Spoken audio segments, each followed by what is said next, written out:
아침에 침대에서 일어날 때마다 몸이 뻣뻣하고 욱신거리던 적 있으셨나요? 혹시 지금도 매일 아침마다 무거운 몸을 일으키며 이제 내 몸은 예전 같지 않구나 하고 한숨 쉬고 계신가요? 저도 한때 그랬습니다. 하지만 믿기 어렵겠지만 저는 지금 92살입니다. 여전히 매일 외래 환자를 보고 있고 주말이면 테니스 라켓을 쥐고 코트를 누빕니다. 이 이야기를 들은 사람들은 모두 눈을 동그랗게 뜨고 묻습니다.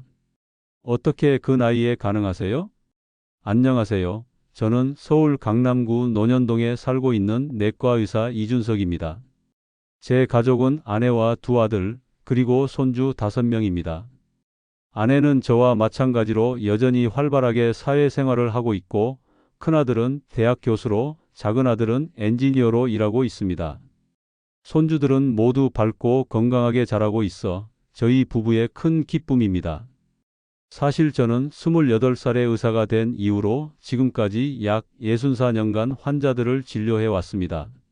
의사라는 직업은 늘 긴장의 연속이었고, 때로는 무기력함과 건강의 위기를 몸소 체감해야 했습니다. 특히 57살 즈음이었어요. 아침에 눈을 뜰 때마다 허리가 굳어 있고, 무릎이 찌릿찌릿했고, 손가락 마디마디가 욱신거려 양치조차 힘들었습니다. 이제 나도 환자들과 별반 다를 게 없구나 하는 자괴감이 몰려왔습니다. 그때 저는 모든 것을 포기하고 싶은 심정이었습니다.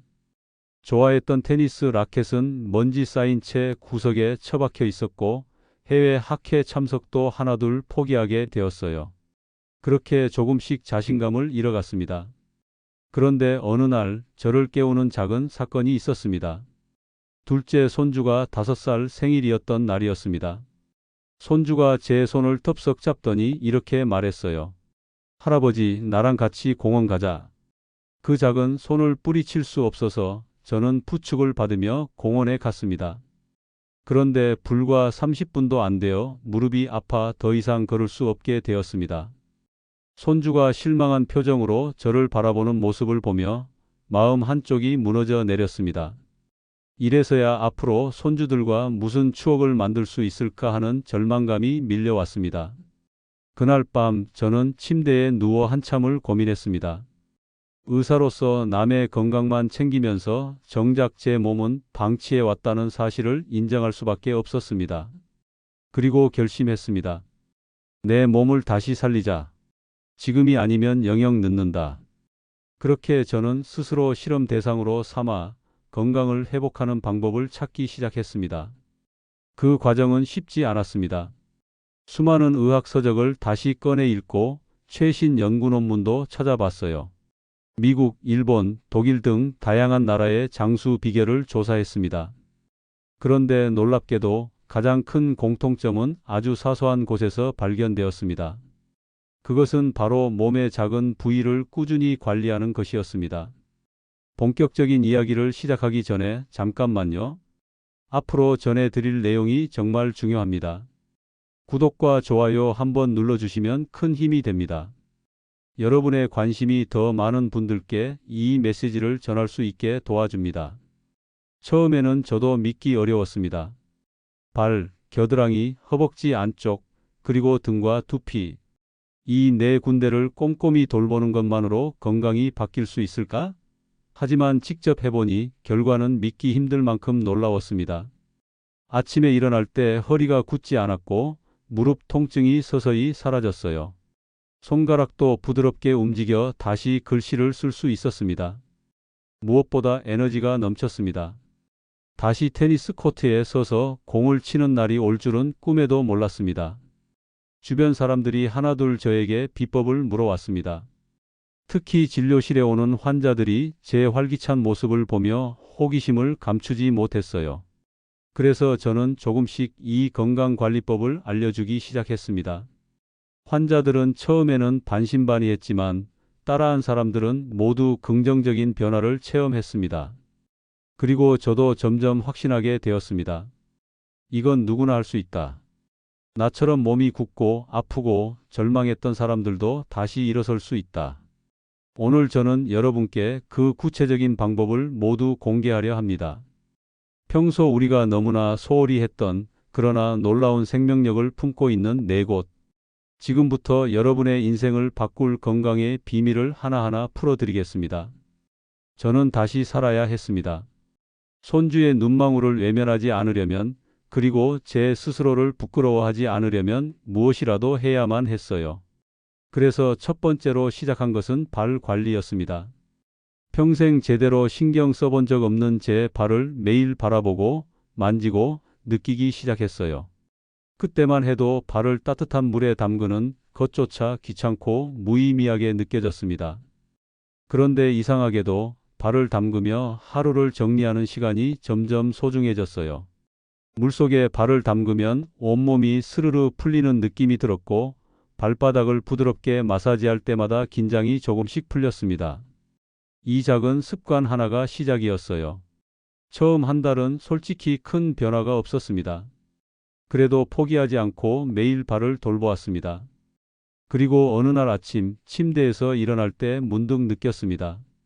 어제보다 몸이 조금 덜 뻣뻣했어요. 무릎이 덜 아팠습니다.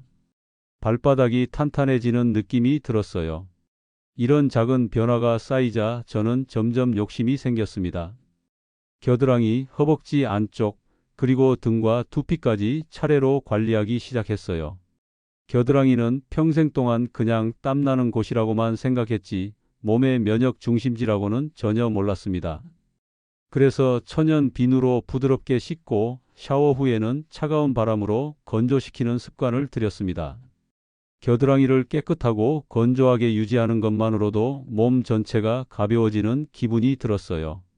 한 번은 외래 진료를 마치고 집에 돌아왔을 때 일이었습니다. 평소 같으면 녹초가 되어 소파에 털썩 주저앉았을 텐데 그날은 이상하게도 몸에 힘이 남아 있었습니다. 그래서 아내와 함께 근처 공원까지 산책을 갔어요. 벚꽃이 흐드러지게 피어 있던 봄날이었습니다. 아내가 놀란 표정으로 말했어요. 여보, 당신 얼굴이 요즘 밝아진 거 알아요? 그 말을 듣는 순간 마음 한쪽이 찡했습니다. 겨드랑이 같은 작은 부위를 관리하는 것만으로 제 몸과 마음이 이렇게 달라질 수 있다는 사실이 정말 신기했어요. 허벅지 안쪽 관리는 조금 더 신경이 필요했습니다. 서해부라고 불리는 이 부위에는 혈관과 림프절이 몰려 있는데 이곳이 막히면 간 기능에도 문제가 생긴다는 걸 알게 되었어요. 그래서 아침마다 간단한 스트레칭을 시작했습니다. 나비 자세로 다리를 벌리고 천천히 몸을 앞으로 숙이는 동작이었어요. 처음에는 무릎이 뻣뻣하고 통증이 심해 겨우 몇 초밖에 버티지 못했습니다. 하지만 포기하지 않았어요. 하루 5분, 그 5분만 참자고 다짐하며 매일 꾸준히 했습니다. 그러자 서서히 다리 부종이 줄어들고 오래 서 있어도 쉽게 지치지 않았습니다. 한 번은 진료실에서 장시간 서서 환자들을 보다 보니 허리가 뻐근했는데 예전 같으면 당장이라도 주저앉고 싶었을 거예요. 그런데 그날은 오히려 끝나고 난 후에도 남은 힘으로 병원 옥상 정원을 산책했습니다. 바람을 맞으며 서 있던 순간 저는 속으로 소리쳤습니다. 살아있다. 등과 두피 관리는 마지막으로 시작했지만 제게 가장 큰 변화를 가져다 준 부위였습니다. 긴 손잡이 브러쉬로 등을 부드럽게 문지르고 두피를 손끝으로 톡톡 두드리듯 마사지하는 일이 처음에는 익숙하지 않았습니다. 괜히 하는 짓 같고 남들이 보면 웃을 것 같았어요. 하지만 어느 날 진료 도중 환자의 질문에 순식간에 답을 떠올릴 수 있었던 일이 있었습니다. 예전 같으면 머리가 느리게 반응했을 상황이었어요. 그때 깨달았습니다. 아, 이건 두피 관리 덕분이구나. 뇌로 가는 혈류가 좋아지니 사고 속도도 빨라진 것이었어요. 그리고 무엇보다 놀라웠던 것은 기억력이었습니다. 손주의 생일, 아내와의 기념일, 친구들과의 약속 날짜 같은 사소한 것들을 자연스럽게 기억할 수 있게 되었어요. 제 자신이 다시 젊어진 것 같았습니다. 그렇게 몇 달이 지나고 저는 완전히 다른 사람이 되어 있었습니다. 매일 아침이 두렵지 않았고 오히려 새벽에 눈을 뜨는 것이 기다려졌어요. 오늘은 얼마나 더 나아질까 기대가 되었어요. 진료를 하면서 환자들에게 자연스럽게 건강 비결을 나누게 되었고 제 이야기를 들은 환자들 중 많은 분들이 따라하기 시작했습니다.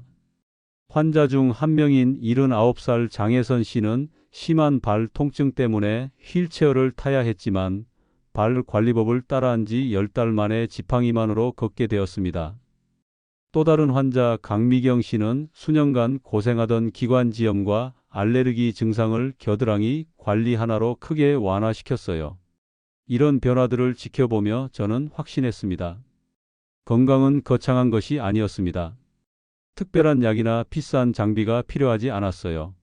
단지 매일 작은 부위를 돌보는 것, 그리고 그 꾸준함이 인생을 송두리째 바꿀 수 있다는 사실을 깨달았습니다. 시간이 흐르고 몸이 좋아지면서 저는 더 자신감을 가지게 되었어요. 매일 아침 침대에서 가뿐히 일어나는 기쁨을 느끼면서 이제 나도 다시 세상과 제대로 마주할 수 있겠구나 하는 희망이 차오르기 시작했습니다. 그런데 그렇게 평탄할 것 같던 제 건강 여정에도 예상치 못한 위기가 찾아왔습니다. 어느 여름날이었습니다. 그날도 평소처럼 병원 외래 진료를 마치고 나오는 길이었어요. 밖은 무더위로 후끈거렸고 저는 땀이 비 오듯 쏟아지는 걸 느꼈습니다. 평소 같으면 겨드랑이 관리를 꼼꼼히 해서 금방 괜찮아졌겠지만 그날은 뭔가 달랐습니다. 집에 돌아와 거울을 보니 겨드랑이 주변 피부가 벌겋게 부풀어 올라 있었어요. 가려움증도 심했습니다. 처음에는 대수롭지 않게 넘겼습니다. 하지만 몇 시간이 지나도 가라앉지 않고 오히려 더 심해지는 걸 보면서 걱정이 밀려왔습니다. 혹시 내가 무언가 잘못 관리했나? 아니면 다른 병이 생긴 걸까 하는 불안이 엄습했습니다. 내과 의사로서 질병에 대한 공포는 누구보다 잘 알고 있었기에 작은 증상에도 민감할 수밖에 없었어요. 다음 날 아침 저는 피부과에 가서 검사를 받았습니다. 다행히 심각한 병은 아니었지만 의사 선생님은 이렇게 조언했습니다. 이준석 박사님, 여름철에는 땀과 열기로 인해 피부 염증이 쉽게 생길 수 있어요. 특히 겨드랑이 같은 민감한 부위는 더 신경 써야 합니다. 이 말을 듣고 깨달았습니다. 저는 그동안 기본적인 관리만 반복하면서 계절이나 상황에 따라 달라지는 몸의 변화를 간과하고 있었던 것입니다. 그래서 그날부터 겨드랑이 관리법을 조금 더 세심하게 바꾸었습니다. 샤워 후에는 반드시 찬물로 헹구어 체온을 낮추고 드라이기로 완전히 건조시킨 다음 천연 성분의 보호 크림을 가볍게 바르기 시작했어요. 이 작은 변화 덕분에 피부 염증은 빠르게 사라졌고 저는 다시 건강한 일상으로 돌아올 수 있었습니다.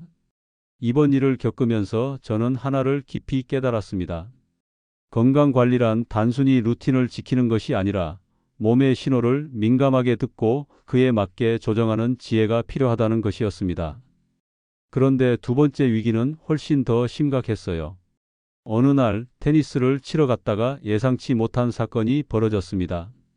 한참 경기에 몰두하고 있을 때였어요. 갑자기 무릎에서 뚝 하는 소리가 나면서 심한 통증이 몰려왔습니다.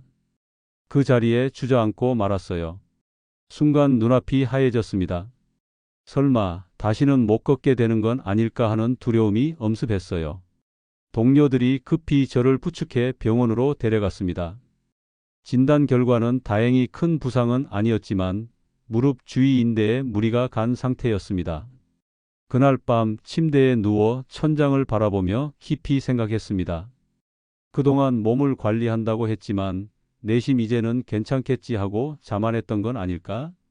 건강은 결코 자만을 허락하지 않는다는 사실을 뼈저리게 깨달았습니다. 그 사건 이후 저는 몸 전체의 균형을 맞추는 데 더 집중했습니다. 특히 허벅지 안쪽과 무릎 주변 근육을 강화하기 위한 스트레칭과 가벼운 근력 운동을 병행하기 시작했어요. 매일 아침 눈을 뜨면 다리를 벌리고 앉아 천천히 허벅지 근육을 풀어주었고 저녁에는 가벼운 스쿼트를 반복하며 무릎 주위 근육을 단련했습니다. 처음에는 근육통도 심하고 다리가 후들거려 제대로 앉았다 일어나는 것도 힘들었어요. 그러나 스스로에게 다짐했습니다. 오늘보다 내일 더 나아지자. 그렇게 매일 1%씩 아주 조금씩 몸을 키워갔습니다. 그 결과는 놀라웠습니다. 2달이 지나자 무릎 통증이 거의 사라졌고 테니스 코트에도 다시 설 수 있었습니다. 이전보다 몸의 중심이 단단해진 덕분에 경기력도 눈에 띄게 좋아졌어요. 친구들이 깜짝 놀라며 말했습니다.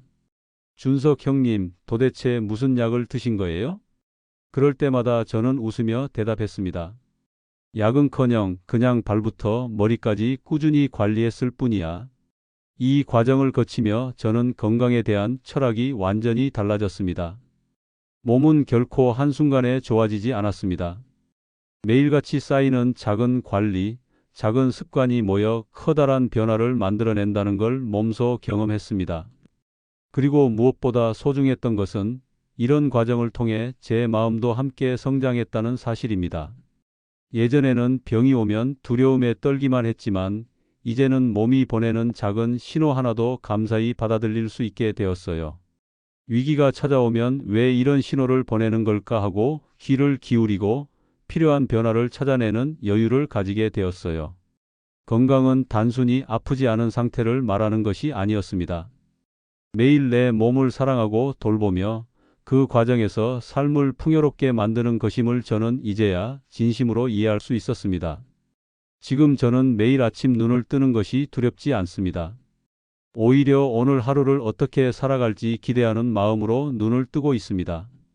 침대에서 가볍게 일어나면 창문을 열고 시원한 아침 공기를 마시면서 스트레칭을 합니다. 이 짧은 순간이 제게는 무엇보다 소중한 시간이 되었어요. 발을 따뜻한 물에 담그며 하루를 시작하고 겨드랑이를 깨끗이 씻어 몸의 면역력을 다지고 허벅지 안쪽 스트레칭으로 몸의 중심을 다잡고 마지막으로 등을 문지르고 두피를 자극하면서 맑은 정신을 준비합니다. 이 모든 과정이 이제는 숨 쉬는 것처럼 자연스러워졌습니다. 처음에는 의식적으로 애써야 했지만 지금은 이 작은 습관들이 제 삶의 일부가 되어버렸어요. 어느 날은 손주들과 함께 한강공원을 산책했습니다. 그날은 가을 햇살이 따뜻하게 내리쬐던 날이었습니다. 손주들이 자전거를 타고 달리자고 졸랐어요. 예전 같으면 할아버지는 힘들어하며 웃어넘겼을 텐데 그날은 당당히 대답했습니다. 좋아, 같이 달리자. 손주들과 나란히 자전거를 타고 한강을 따라 달리면서 느꼈습니다. 몸이 가볍고 숨도 거칠지 않았습니다. 바람이 얼굴을 스치고 손주들의 웃음소리가 귀에 울렸습니다. 그 순간 저는 너무나 행복했어요. 아, 이래서 내가 그 고된 과정을 버티었구나 하는 생각이 절로 들었습니다. 그 이후로 제 삶에는 수많은 변화가 찾아왔습니다. 환자들을 대하는 태도도 달라졌습니다. 단순히 약을 처방하는 의사에서 건강한 삶을 함께 고민하고 안내하는 사람으로 변할 수 있었습니다. 환자들에게 제 경험을 진심을 담아 들려주면 많은 분들이 눈을 반짝이며 귀를 기울였어요. 박사님, 저도 시작해 볼게요 하고 약속하는 분들을 보며 저는 매일 새롭게 다짐했습니다. 더 많은 사람들에게 이 방법을 알리자. 한 번은 진료를 마치고 한 중년 부부가 찾아왔습니다. 남편분은 고혈압과 당뇨로 고생하고 있었고 아내분은 심한 관절통을 앓고 있었어요. 두 사람 모두 몸이 너무 무거워 일상생활조차 힘들다고 했습니다. 저는 제 건강 회복 과정을 이야기해주며 발, 겨드랑이, 허벅지 안쪽, 등과 두피 관리법을 상세히 설명했습니다. 몇 달이 지나고 그 부부가 다시 병원을 찾았습니다. 그런데 이번에는 밝은 얼굴이었어요. 남편분은 약을 줄일 수 있었고 아내분은 통증이 눈에 띄게 줄었다며 고맙다고 연신 인사를 했습니다. 두 분의 모습을 보며 저는 다시 한번 확신했습니다. 작은 변화가 사람을 살릴 수 있다는 것을요. 건강을 되찾은 후 저는 잊고 지냈던 취미들도 하나둘 다시 시작했습니다. 젊은 시절 즐겼던 그림 그리기를 다시 배우기 시작했어요. 손끝으로 물감을 퍼올리며 풍경을 그릴 때 사소한 것에도 감동하는 제 자신을 발견했습니다. 아내와 함께 전국의 작은 도시를 여행하며 그곳의 풍경과 사람들을 스케치하는 것도 큰 즐거움이 되었어요. 특히 기억에 남는 것은 경상도의 한 작은 어촌 마을을 찾았던 일입니다. 그곳에서 만난 어르신들은 저보다 연세가 많았지만 모두 활기차고 건강하게 살아가고 있었어요. 함께 바닷바람을 맞으며 조개를 줍고 따뜻한 막걸리 한 잔을 나누면서 그분들만의 건강 비결을 들을 수 있었습니다. 그분들도 하나같이 말했습니다. 매일 조금씩 움직이고 내 몸을 사랑하는 게 최고야. 이렇게 저는 건강을 통해 삶을 다시 배웠습니다. 무엇보다 중요한 것은 완벽을 목표로 하지 않는다는 것이었습니다. 하루아침에 모든 것이 바뀌지 않는다는 것을 알기에 매일 단 5분이라도 몸을 돌보고 어제보다 나은 오늘을 만들기 위해 노력했습니다. 그리고 이 여정을 통해 깨달았습니다.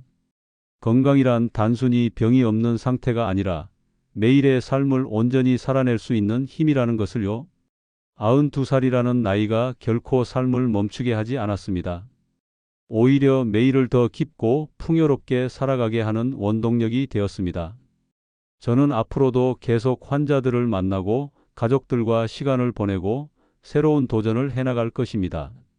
손주들과 뛰어놀고 아내와 함께 세상의 아름다움을 만끽하며 삶의 작은 순간들을 소중히 간직할 것입니다. 마지막으로 이 글을 읽고 계신 여러분께 말씀드리고 싶습니다. 늦었다고 생각하는 순간이 가장 빠른 때입니다. 지금이라도 괜찮습니다. 오늘부터 발을 따뜻하게 하고 겨드랑이를 부드럽게 돌보고 허벅지 안쪽을 스트레칭하고 등을 쓰다듬고 두피를 마사지하세요. 단 5분이면 충분합니다. 처음에는 변화가 느껴지지 않을 수도 있어요. 하지만 포기하지 마세요. 어제보다 조금 더 가벼운 몸, 조금 더 밝은 마음을 느끼는 날이 반드시 찾아옵니다. 여러분도 반드시 할 수 있습니다. 제 나이 92살에도 이렇게 살고 있는 제가 바로 그 증거입니다. 여러분의 건강하고 빛나는 삶을 진심으로 응원합니다. 구독과 좋아요, 그리고 알림 설정도 잊지 말아주세요. 앞으로도 함께 건강한 길을 걸어가기를 기대합니다. 감사합니다. 이 영상 끝까지 시청해 주셔서 진심으로 감사합니다. 여러분의 구독과 좋아요는 더 많은 분들에게 이 소중한 건강 정보를 전하는 데 큰 힘이 됩니다. 앞으로도 여러분의 건강한 삶을 위한 따뜻한 지혜로 함께 하겠습니다. 감사합니다.